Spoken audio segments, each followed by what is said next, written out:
As Nebraska Medicine and University expand in Midtown, some of the coming changes will impact those who commute near the campus this summer and next. And 6 News' Marlo Lundak is on your side with what you'll need to know about the expansion. The Saddle Creek corridor between Farnham and Leavenworth Streets is changing. Important projects to improve public safety, support greater traffic flow, and generate better pedestrian ways through this part of town. UNMC officials met with community members Wednesday night to discuss those changes.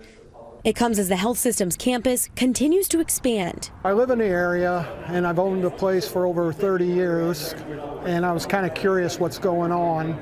The changes are based on public safety and traffic flow.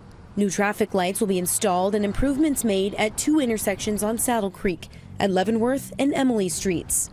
We'll be installing a median to prevent the number of left-hand collisions we see.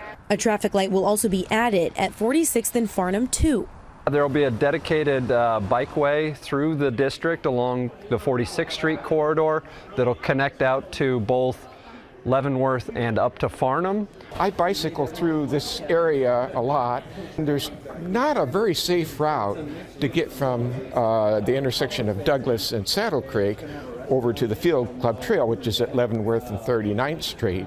Clyde Anderson doesn't live nearby, but is excited about the new pedestrian and bikeway opportunities. I think that overall they're taking a lot of, making a lot of changes that are going to make it a lot safer for everybody. Sidewalks will be added and improved along the whole stretch, as well as better street lighting. Part of this redevelopment is about making Midtown Omaha and the Med Center an even better place to live and work and play so that it's easier to recruit and retain people.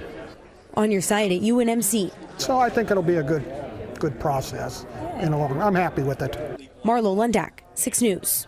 The improvements are expected to begin this spring and will be complete by fall of 2024. For the full schedule and project phases, you can head to WOWT.com.